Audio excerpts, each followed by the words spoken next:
In Healthy Living for you this morning, it could be a good time to get your blood sugar checked. Nearly half of people with diabetes, according to a new study, do not know they are living with the illness. Health educator Dr. Griggs joined us to discuss the study that also revealed about 1 in 5 people with diabetes do not properly manage the disease. Dr. Griggs, good morning. Thanks for being with us. Good morning. So help us understand what this study found. How do so many people go about their daily lives not knowing they have some form of diabetes? So this is an extensive study.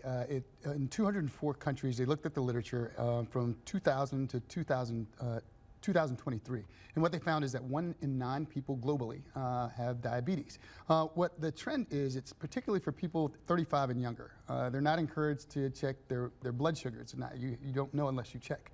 A lot of people walk around with the symptoms of diabetes. I have very close friends that walked around and thought he was staying hydrated and didn't realize that he was going to the bathroom because he had extreme thirst and ended up having a hemoglobin A1C that was about 8.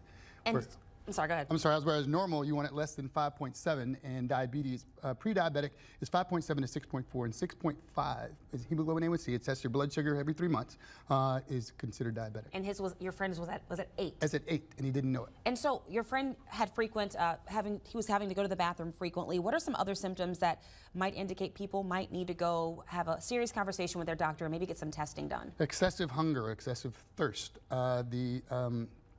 excessive hunger, excessive thirst, extreme weight loss. It's something that you need to talk to I tell people to get checked, get fit, get moving. The get checked starts with climbing your family tree. I come from 4 to 5 generations of diabetics. My grandmother changed the dynamic for our family. So you have to know to go into your doctor and say, I have a family history of diabetes, and I'd like to stay on top of it.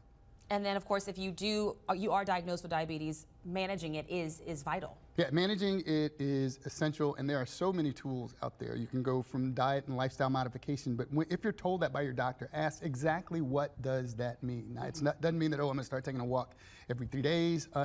It's a radical lifestyle change to walk away from it. And just because you are diagnosed with diabetes does not mean that you have to suffer from the disease. Now, if you get it and you manage it and things are fine, you still have to act as though you have diabetes, like taking the red pill or the blue pill, living within the parameters of your disease. And of course, that exercise vital, sleep vital.